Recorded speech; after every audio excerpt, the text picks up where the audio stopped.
ದೇವರ ಪರಿಶುದ್ಧವಾದ ನಾಮಕ್ಕೆ ಸ್ತೋತ್ರವಾಗಲಿ. ನಿಮ್ಮೆಲ್ಲರಿಗೂ ಯೇಸು ಕ್ರಿಸ್ತನ ಮೊದಲ ನಾಮದಲ್ಲಿ ವಂದನೆ ಸಲ್ಲಿಸುತ್ತೇನೆ. ಪ್ರಿಯರೇ, ಇವತ್ತು ನಾವು ಸಮರ್ಪಕವಾದ ಆರಾಧನೆ ಏನು, ಯಾವುದು ಸಮರ್ಪಕವಾದ ಆರಾಧನೆ ಎಂಬುದಾಗಿ ನಾವು ದೇವರ ವಾಕ್ಯದ ಮುಖಾಂತರ ತಿಳಿದುಕೊಳ್ಳೋಣ.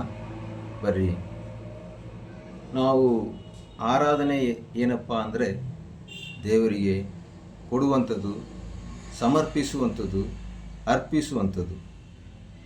ನಾವು ಬೇಡುವಂಥದ್ದು, ಕೇಳುವಂಥದ್ದು ಪ್ರಾರ್ಥನೆ ಆಗಿರ್ತದೆ. ದೇವರಿಗೆ ಕೊಡುವಂಥದ್ದು, ದೇವರಿಗೆ ಅರ್ಪಿಸುವಂಥದ್ದು, ದೇವರಿಗೆ ಸಮರ್ಪಿಸುವಂಥದ್ದು ಅದು ಆರಾಧನೆ ಎಂಬುದಾಗಿ ನೋಡುತ್ತೇವೆ.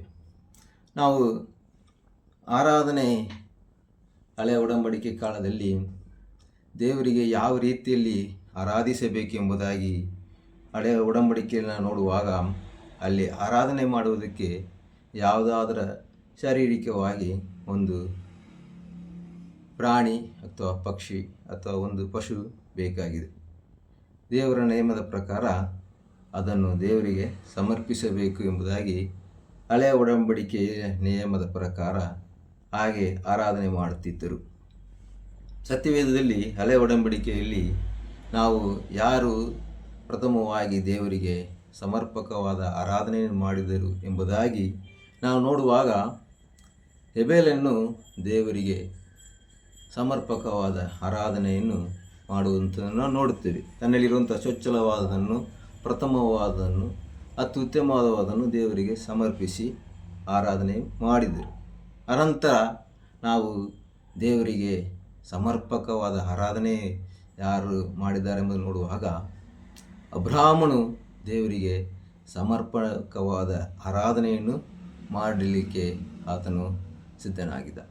ಹೇಗೆಂದರೆ, ನಮಗೆ ಗೊತ್ತಿದ್ದಾಗೆ ಅಬ್ರಹಾಮನಿಗೆ ಮಕ್ಕಳಿಲ್ಲದಿರುವಾಗ 99 ವರ್ಷ ಇದ್ದಾಗ 100ನೇ ವಯಸ್ಸಿನಲ್ಲಿ ದೇವರು ಅವನಿಗೆ ಒಂದು ಮಗುವನ್ನು ಕೊಡುತ್ತಾರೆ. ಸತ್ಯವೇದದಲ್ಲಿ ನೋಡುವಾಗ ಅಬ್ರಹಾಮನು ಬೆಳ್ಳಿ ಬಂಗಾರಗಳು ಇರುವಂಥ ಶ್ರೀಮಂತನಾಗಿದ್ದನು. ಅನೇಕ ಕೆಲಸಗಾರರು ಕೆಲಸ ಮಾಡುವಂಥದ್ದು, ದನ ಕುರಿಗಳು, ಐಶ್ವರ್ಯವಂತನಾಗಿದ್ದನು ಎಂಬುದಾಗಿ ಸತ್ಯವೇದದಲ್ಲಿ ಬರೆಯಲ್ಪಟ್ಟಿದೆ. ಹಾಗಿರುವಾಗ ಆತನಿಗೆ ವಾರಿಸುದಾರ ಯಾರು ಇದ್ದಿಲ್ಲ. ಅವನು ಭಾಳ ನಿರಾಶೆಯಲ್ಲಿರುವಾಗ ದೇವರು ಅವರಿಗೆ 100ನೇ ವಯಸ್ಸಿನಲ್ಲಿ ಒಂದು ಮಗನನ್ನು ಕೊಟ್ಟರು. ನೋಡಬೇಕಂದ್ರೆ ಅಬ್ರಹಾಮನಿಗೆ ಸರ್ವಸ್ವವು, ಅವನ ಎಲ್ಲ ಆಸ್ತಿಗೆ ಒಡೆಯನು ಆತನ ಮಗನಾದ ಇಸಾಕನಾಗಿದ್ದನು. ಅಬ್ರಹಾಮನು ಇಸಾಕನ ಮೇಲೆ ಅಷ್ಟೊಂದು ಪ್ರೀತಿಯನ್ನು ಇಟ್ಟಿರುವಾಗ ದೇವರು ಅವನನ್ನು ಪರಿಶೋಧಿಸುವುದಕ್ಕಾಗಿ ಅಬ್ರಹಾಮನಿಗೆ, ನಿನ್ನ ಮಗನನ್ನು ನನಗೆ ಸರ್ವಾಂಗ ಹೋಮ ಮಾಡಬೇಕೆಂಬುದು ಕೇಳಿದಾಗ ಅಬ್ರಹಾಮನು ದೇವರಿಗೆ ಯಾವುದೇ ಒಂದು ಮಾತನ್ನು ಸಹ ಆಡಲಿಲ್ಲ. ದೇವರಿಗೆ ಕೊಡಲಿಕ್ಕೆ ಸಿದ್ಧನಾದ, ದೇವರಿಗೆ ಸಮರ್ಪಿಸಲಿಕ್ಕೆ ಅವನು ಸಿದ್ಧನಾದ, ತನ್ನ ಆರಾಧನೆಯನ್ನು ಕ್ರಿಯೆಯ ಮುಖಾಂತರ ತೋರಿಸಲಿಕ್ಕೆ ರೆಡಿಯಾದ. ಒಂದು ವೇಳೆ ಆ ಸ್ಥಳದಲ್ಲಿ ನಾನು ನೀವುಗಳು ಇರುವುದಾದರೆ ನಾವೇನು ಮಾಡ್ತಿದ್ದೀವಿ? ದೇವರೇ, ನನಗಿರುವಂಥ ಎಲ್ಲ ಬೆಳ್ಳಿ ಬಂಗಾರ ಆಸ್ತಿಯನ್ನು ನಿನಗೆ ಕೊಡ್ತೇನೆ, ನನ್ನ ಮಗನನ್ನು ಮಾತ್ರ ನಮಗೆ ಕೇಳಬೇಡ ಎಂಬುದಾಗಿ ದೇವರ ಹತ್ರ ನಾವು ಪ್ರಶ್ನೆಯನ್ನು ಅಥವಾ ರಿಕ್ವೆಸ್ಟ್ ಮಾಡಿರ್ಬೋದು. ಆದರೆ ಅಬ್ರಹಾಮನು ಯಾವುದೇ ರೀತಿಯಲ್ಲಿ ದೇವರಿಗೆ ಪ್ರತ್ಯುತ್ತರವನ್ನು ಆತನ ವಾದ ಮಾಡಲಿಲ್ಲ. ಯಾಕೆ ನನ್ನ ಮಗನಿಗೆ ಕೇಳುತ್ತೆ ಎಂಬುದಾಗಿ ಪ್ರಶ್ನೆ ಆಗಲಿಲ್ಲ. ದೇವರಿಗೆ ಸಮರ್ಪಕವಾದ ಆರಾಧನೆಯನ್ನು ಸಲ್ಲಿಸಬೇಕು ಎಂಬುದಾಗಿ ದೇವರ ಮಾತಿನ ಪ್ರಕಾರ ನಡೀಲಿಕ್ಕೆ ಅವನು ಮನಸ್ಸು ಮಾಡಿದ. ಯಜ್ಞವೇದಿಯಲ್ಲಿ ತನ್ನ ಮಗನನ್ನು ಇಟ್ಟು ದೇವರಿಗೆ ಅರ್ಪಿಸುವ ಸಂದರ್ಭದಲ್ಲಿ ದೇವರು ಅವನು ತಡೆದು ಆತನಿಗೆ ಒಂದು ಕುರಿಯನ್ನು ಕೊಟ್ಟು ಆತನ ಆರಾಧನೆಯನ್ನು ದೇವರು ಮೆಚ್ಚಿದರು. ಮೆಚ್ಚಿ, ನಿನ್ನ ಮುಖಾಂತರ ಈ ಲೋಕಕ್ಕೆ ಆಶೀರ್ವಾದ ಬರ್ತದೆ, ಅನೇಕ ಜನಾಂಗಗಳು ನಿನ್ನ ಮುಖಾಂತರ ಆಶೀರ್ವಾದ ಹೊಂದುತ್ತಾರೆ ಎಂಬುದಾಗಿ ದೇವರಿಗೆ ಆಶೀರ್ವಾದ ಮಾಡುವುದು ನಾವು ನೋಡುತ್ತೇವೆ. ಅನಂತರ ನೋಡುತ್ತೇವೆ, ಈಗ ನಮ್ಮ ಒಂದು ವೇಳೆ ನಾವು ಅಬ್ರಹಾಮನ ಸ್ಥಾನದಿದ್ದರೆ ನಾವು ಹೀಗೆ ಮಾಡಲಿಕ್ಕೆ ಸಾಧ್ಯತೆ ಇದೆಯಾ ಎಂಬುದರ ಒಂದು ನಮ್ಮನ್ನು ನಾವು ಪರೀಕ್ಷೆ ಮಾಡಿಕೊಳ್ಳಬೇಕು. ನಾವು ಅದರ ಏನು ಮಾಡ್ತಿದ್ವಿ? ದೇವರೇ, ನನಗೆ ಎಲ್ಲವೂ ಇವನೇ ಒಡೆಯ ಇರುವಾಗ, ಇವನೇ ವಾರಿಸುದಾರ ಎಂದಿರುವಾಗ ನಮಗಿರುವಂಥ ಎಲ್ಲದನ್ನು ಸಹ ಕೊಡುತ್ತೇನೆ, ಆದರೆ ನನ್ನ ಮಗನನ್ನು ಕೊಡಲಿಕ್ಕೆ ಮನಸ್ಸಿಲ್ಲ ಎಂಬುದಾಗಿ ನಾವು ಹೇಳಿರಬಹುದು. ಆದರೆ ಅಬ್ರಹಾಮನು ಹಾಗೆ ಮಾಡಲಿಲ್ಲ. ದೇವರು ಮೆಚ್ಚಿಸುವಂಥ ರೀತಿಯಲ್ಲಿ ಸಮರ್ಪಕವಾದ ಆರಾಧನೆಯನ್ನು ಮಾಡಲಿಕ್ಕೆ ಸಿದ್ಧನಾದ ಆತನ ಆರಾಧನೆಯನ್ನು ದೇವರು ಮೆಚ್ಚಿದರು. ನಂತರ ನಾವು ಹೊಸ ಒಡಂಬಡಿಕೆಗೆ ಬರುವಾಗ ನಮ್ಮ ಕರ್ತನಾದ ಯೇಸು ಕ್ರಿಸ್ತರು ದೇವರಿಗೆ ಆರಾಧನೆ ಮಾಡುವುದನ್ನು ನಾವು ಯಾವ ರೀತಿಯಲ್ಲಿ ಆರಾಧನೆ ಮಾಡಿದರು ಎಂಬುದಾಗಿ ನಾವು ಇಬ್ರಿಯ ಗ್ರಂಥ 10ನೇ ಅಧ್ಯಾಯ 5ನೇ ವಚನದಿಂದ 10ನೇ ವಚನವರೆಗೂ ನಾವು ಓದುವಾಗ ಗೊತ್ತಾಗುತ್ತೆ ಯಾವ ರೀತಿಯಲ್ಲಿ ಆರಾಧನೆ ಮಾಡುವುದು ಎಂಬುದಾಗ. ನಾನು ಓದುತ್ತೇನೆ ಈಗ. ಇಬ್ರಿಯ 10ನೇ ಅಧ್ಯಾಯ 5ನೇ ವಚನದಿಂದ, ಆದ್ದರಿಂದ ಕ್ರಿಸ್ತನು ಭೂಲೋಕದೊಳಗೆ ಬರುವಾಗ ದೇವರೇ, ಯಜ್ಞ ನೈವೇದ್ಯಗಳು ನಿನಗೆ ಇಷ್ಟವಾಗಲಿಲ್ಲ. ನನಗೆ ದೇಹವನ್ನು ಸಿದ್ಧ ಮಾಡಿಕೊಟ್ಟು ಸರ್ವಾಂಗ ಹೋಮಗಳಲ್ಲಿಯೂ ದೋಷ ಪರಿಹಾರ ಯಜ್ಞಗಳಲ್ಲಿಯೂ ನೀನು ಸಂತೋಷ ಪಡಲಿಲ್ಲ. ಆಗ ನಾನು, ಇಗೋ ದೇವರೇ, ನಿನ್ನ ಚಿತ್ತವನ್ನು ನೆರವೇರಿಸುವುದಕ್ಕೆ ಬಂದಿದ್ದೇನೆ.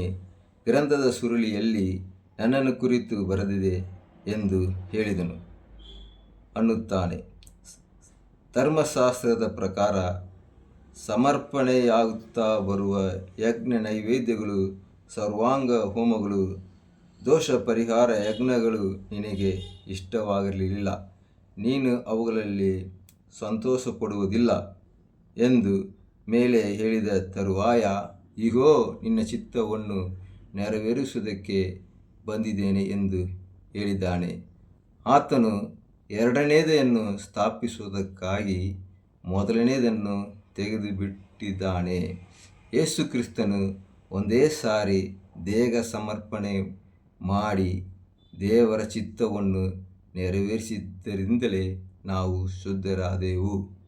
ಈಗ ನಾವು ಓದಿ ಕೇಳಿದಂಥ ವಾಕ್ಯದ ಪ್ರಕಾರ ದೇವರ ಚಿತ್ತವನ್ನು ನೆರವೇರಿಸಿ ದೇವರಿಗೆ ಸಮರ್ಪಕವಾದ ಆರಾಧನೆಯನ್ನು ನಮ್ಮ ಕರ್ತನಾದ ಯೇಸು ಕ್ರಿಸ್ತನು ಮಾಡುತ್ತಾರೆ. ಹಳೆಯ ಒಡಂಬಡಿಕೆಯಲ್ಲಿ ನಾನಾ ವಿಧ ಯಜ್ಞಗಳು, ಹೋಮಗಳು, ಆರಾಧನೆ ಮಾಡುವ ವಿಧಾನವಾಗಿತ್ತು.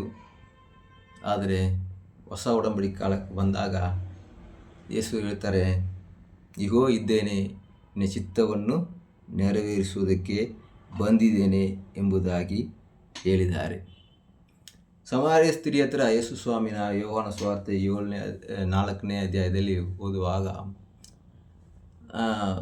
ಹೇಳ್ತಾರೆ, ದೇವರು ಆತ್ಮಸ್ವರೂಪನು ಆತ್ಮೀಯ ರೀತಿಯಲ್ಲಿ ಶಕ್ತಿ ತಕ್ಕ ಹಾಗೆ ಆರಾಧಿಸಬೇಕು, ಇಂಥವರೇ ಆತನ್ನು ಆರಾಧಿಸುವವರಾಗಿರಬೇಕು ಎಂಬುದಾಗಿ ಹೇಳ್ತಾರೆ. ಒಂದು ಸಮಯ ಬರ್ತದೆ, ಆವಾಗ ದೇವರನ್ನು ಎಲ್ಲ ಸ್ಥಳದಲ್ಲಿ ಆರಾಧಿಸುವಂಥ ಸಮಯ ಬರ್ತದೆ. ಆ ಸಮಯ ಈಗಲೇ ಬಂದಿದೆ ಎಂಬುದಾಗಿ ಹೇಳ್ತಾರೆ.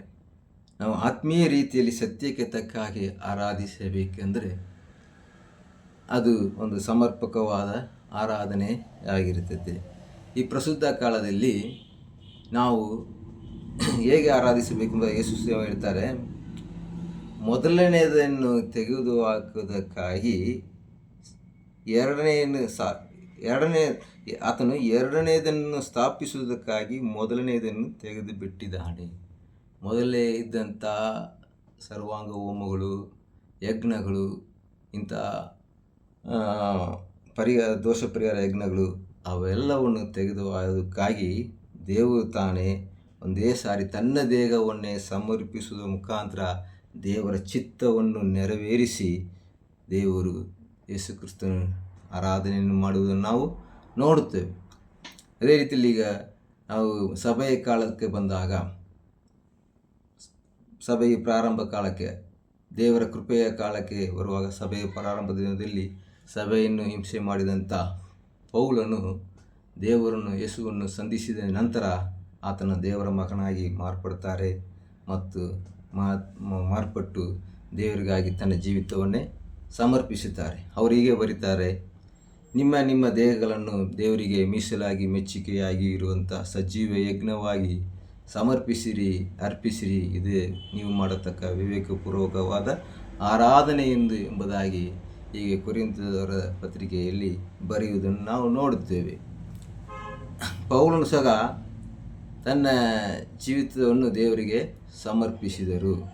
ಇಲ್ಲಿ ನೋಡಬೇಕಾದ್ರೆ ನಿಮ್ಮ ನಿಮ್ಮ ದೇಹಗಳನ್ನು ಮೀಸಲಾಗಿ ಮೆಚ್ಚುಗೆಯಾಗಿರುವಂಥ ಸಜೀವ ಯಜ್ಞವಾಗಿ ಸಮರ್ಪಿಸಿರಿ ಎಂಬುದಾಗಿ ಹೇಳ್ತಾರೆ. ಯಾವ ರೀತಿ ನಮ್ಮ ದೇಹವನ್ನು ದೇವರಿಗೆ ಸಮರ್ಪಿಸಬಹುದು? ನಾವು ಹಳೆಯ ಕಾಲದಲ್ಲಿ ಪ್ರಾಣಿಗಳನ್ನು ಬಲಿ ಕೊಡ್ತಿದ್ರು. ಹೀಗೆ ನಮ್ಮ ದೇಹಗಳನ್ನು ಬಲಿ ಕೊಡೋಕ್ಕಾಗುತ್ತಾ? ದೇವರು ಅದನ್ನು ಕೇಳ್ತಾರಾ? ಇಲ್ಲ. ನಮ್ಮ ದೇಹಗಳನ್ನು ದೇವರಿಗೆ ಮೀಸಲಾಗಿ ಮೆಚ್ಚುಗೆಯಾಗಿರುವಂಥ ಸಜೀವವಾದ ಯಜ್ಞವಾಗಿ ಸಮರ್ಪಿಸಬೇಕು. ನಮ್ಮ ದೇಹದಲ್ಲಿ ದೇವರನ್ನು ಗಣಪಡಿಸಬೇಕು. ದೇವರ ನಾಮವನ್ನು ನಾವು ಪ್ರಖ್ಯಾತಿಗೆ ಪಡಿಸಬೇಕು. ದೇವರ ಚಿತ್ತವನ್ನು ಶರೀರದಲ್ಲಿ ನಾವು ನೆರವೇರಿಸಬೇಕು. ನಮ್ಮ ಆಸೆಗಳನ್ನು, ನಮ್ಮ ಶರೀರದ ಆಸೆಗಳನ್ನು ನೆರವೇರಿಸುವುದಕ್ಕಾಗಿ ದೇಹವನ್ನು ಬಳಸದೆ ದೇವರ ಚಿತ್ತವನ್ನು ನೆರವೇರಿಸುವುದಕ್ಕಾಗಿ ನಮ್ಮ ದೇಹವನ್ನು ಒಪ್ಪಿಸಿಕೊಡಬೇಕು.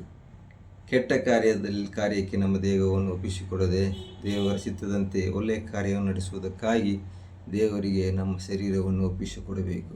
ಪಾಪದ ಕಾರ್ಯಗಳನ್ನು, ದೇವರು ನಿರಾಕರಿಸಿದ ವಸ್ತುಗಳನ್ನು ಸೇವಿಸುವುದಕ್ಕಾಗಿ, ದೇವರು ನಿರಾಕರಿಸಿದ ಕಾರ್ಯಗಳನ್ನು ನಾವು ಮಾಡುವುದಕ್ಕಾಗಿ ನಮ್ಮ ಶರೀರವನ್ನು ಬಳಸದೆ ದೇವರು ಹೇಳಿದಂಥ ಕಾರ್ಯಕ್ಕಾಗಿ, ದೇವರ ಚಿತ್ತಕ್ಕಾಗಿ ನಮ್ಮ ಶರೀರವನ್ನು ದೇವರಿಗೆ ಒಪ್ಪಿಸಿಕೊಟ್ಟು ಜೀವಿಸುವುದೇ ನಾವು ದೇವರಿಗೆ ಸಲ್ಲಿಸುವಂಥ ಸಜೀವ ಯಜ್ಞವಾಗಿ ನಮ್ಮ ದೇಹವನ್ನು ಸಮರ್ಪಿಸುವುದಾಗಿರ್ತದೆ. ಅದೇ ರೀತಿಯಲ್ಲಿ ಪೌಲನು ಸಹ ಆತನು ದೇವರ ಮಗನಾದ ನಂತರ ಏನು ಮಾಡಿದರು? ತನ್ನ ಆಸೆಯನ್ನು ನೆರವೇರಿಸಿಕೊಳ್ಳದೆ, ತನ್ನ ಶರೀರದ ಆಸೆಗಾಗಿ ಏನನ್ನೂ ಮಾಡದೆ ದೇವರ ಚಿತ್ತವನ್ನು ನೆರವೇರಿಸುವುದಕ್ಕಾಗಿಯೇ ತನ್ನ ಜೀವವನ್ನು ದೇವರಿಗೆ ಸಮರ್ಪಿಸಿದರು. ಅವರು ಶಾರೀರಿಕವಾಗಿ ಸಂತೋಷವಾಗಿರಲಿಕ್ಕೆ ತಾನು ಒಂದು ಮದುವೆ ಮಾಡಿಕೊಂಡಿಲ್ಲ, ಒಳ್ಳೆಯ ಮನೆಗಳನ್ನು ಕಟ್ಟಿಕೊಂಡಿಲ್ಲ, ತಾನು ಇಷ್ಟಪಟ್ಟದನ್ನು ಸೇವಿಸುವುದಕ್ಕಾಗಿ ಆತನು ಪ್ರಯಾಸಪಟ್ಟಿಲ್ಲ. ಸಭೆಗಾಗಿಯೂ ದೇವಜನರಿಗಾಗಿ ಸೇವೆಗಾಗಿಯೂ ತನ್ನ ಜೀವಿತವನ್ನು ದೇವರಿಗಾಗಿ ಸಮರ್ಪಿಸಿದರು. ಹಾಗೆ ಜೀವಿಸಿ ದೇವರಿಗೆ ಆರಾಧನೆ ಮಾಡಿದರು. ನಾವು ಸಹ ಈ ಸಂದರ್ಭದಲ್ಲಿ ದೇವರಿಗೆ ಸಮರ್ಪಕವಾಗಿ ಆರಾಧನೆ ಮಾಡಬೇಕಾದ್ರೆ ಆತನ ದೇವರ ಚಿತ್ತವನ್ನು ನಾವು ನೆರವೇರಿಸಿ ದೇವರ ಚಿತ್ತಕ್ಕೆ ನಮ್ಮನ್ನು ದೇವರಿಗೆ ಸಮರ್ಪಿಸುವಂಥದ್ದೇ ಒಂದು ವಿವೇಕಪೂರ್ವಕವಾದ ಸಮರ್ಪಕವಾದ ಆರಾಧನೆಯಾಗಿರ್ತದೆ. ಇವತ್ತಿನ ದಿನಮಾನಗಳಲ್ಲಿ ನಾವು ನೋಡಬೇಕಾದ್ರೆ ಆರಾಧನೆ ನಾವು ಏನು ತಿಳಿದುಕೊಂಡಿದ್ದೇವೆ?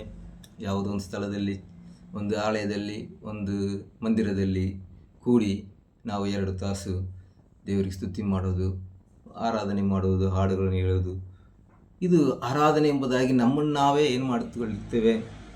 ಮೆಚ್ಚಿಕೊಳ್ಳುತ್ತೇವೆ. ನಾವು ದೇವರಿಗೆ ಆರಾಧನೆ ಮಾಡಿಬಿಟ್ಟಿದ್ದೇನೆ, ಏನೋ ದೊಡ್ಡದಾಗಿ ನಾವು ಮಾಡಿದೆ ಎಂಬುದಾಗಿ ನಮ್ಮನ್ನು ನಾವೇ ಹೊಗಳಿಕೊಳ್ಳುತ್ತೇವೆ, ನಮ್ಮನ್ನು ನಾವೇ ಮೆಚ್ಚಿಕೊಳ್ಳುತ್ತೇವೆ. ಅದು ನಾವು ಮಾಡುವಂಥ ಆರಾಧನೆಯಲ್ಲಿ ಒಂದು ಸಣ್ಣ ಭಾಗ. ಒಂದು ವಾರಕ್ಕೆ 7 ದಿವಸ, ಒಂದು ದಿನಕ್ಕೆ 24 ತಾಸು. ಅದನ್ನು 24 × 7 ಮಾಡಿದ್ರೆ ಹೆಚ್ಚು ಕಡೆ 168 ತಾಸುಗಳು ಬರ್ತದೆ. ಅಷ್ಟರಲ್ಲಿ ನಾವು ಬರೀ 2 ತಾಸು ಮಾತ್ರ ದೇವರಿಗೆ ಸಮಯ ಕೊಟ್ಟು ಆರಾಧನೆ ಮಾಡಿಬಿಟ್ಟು ನಾವು ದೊಡ್ಡದಾಗಿ ದೇವರಿಗೆ ಆರಾಧನೆ ಮಾಡಿಬಿಟ್ಟು ಎಂಬುದಾಗಿ ಹೇಳ್ತೇವೆ. ಅದು ಕೇವಲ 1% ಅಷ್ಟೇ.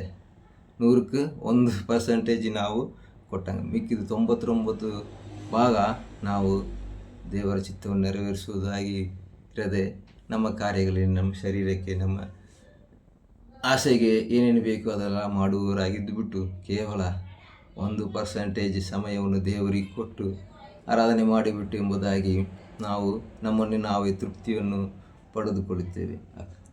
ಹಾಗೆಲ್ಲ ನಾವು ಆರಾಧನೆ ಅಂದರೆ ದೇವರಿಗೆ ಎಲ್ಲ ಸಂದರ್ಭದಲ್ಲಿಯೂ ದೇವರು ಮೆಚ್ಚಿಸುವಂಥ ಕಾರ್ಯವನ್ನು, ದೇವರನ್ನು ಗಣಪಡಿಸುವಂಥ ಕಾರ್ಯವನ್ನು, ದೇವರನ್ನು ಸನ್ಮಾನಿಸುವಂಥ ಕಾರ್ಯವನ್ನು ನಮ್ಮ ನಾವು ದೇಹದ ಮುಖಾಂತರ, ಶರೀರದ ಮುಖಾಂತರ ದೇವರಿಗೆ ಸಮರ್ಪಿಸಿ ದೇವರನ್ನು ಮಹಿಮೆಪಡಿಸುವ ರೀತಿಯಲ್ಲಿ ಜೀವಿಸಿ ಬಾಳುವುದು ಅದು ಸಮರ್ಪಕವಾದ ಆರಾಧನೆಯಾಗಿರ್ತದೆ. ಅಂಥ ಆರಾಧನೆಯನ್ನು ಯೇಸು ಕ್ರಿಸ್ತನು ಮಾಡಿದ ಆರಾಧನೆಗಿಂತ ದೊಡ್ಡ ಆರಾಧನೆ ಯಾವುದೊಂದೂ ಇಲ್ಲ. ಪೌಲನು ಮಾಡಿದಂಥ ಆರಾಧನೆಯಂತೆ ನಾವು ನಮ್ಮ ಜೀವಿತವನ್ನು ಕ್ರಿಸ್ತನಿಗಾಗಿ, ನಮಗೆ ಕ್ರಿಸ್ತನ ಮಹಿಮೆಗಾಗಿ ನಾವು ಆತನಿಗೆ ಆರಾಧಿಸಿ ಜೀವಿಸಿ ದೇವರ ಮಕ್ಕಳಾಗಿ ಜೀವಿಸೋಣ. ಈ ವಾಕ್ಯದ ಮುಖಾಂತರ ದೇವರು ನಮ್ಮೆಲ್ಲರನ್ನು ಆಶೀರ್ವಾದ ನಡೆಸಲಿ. ಆಮೇನ್.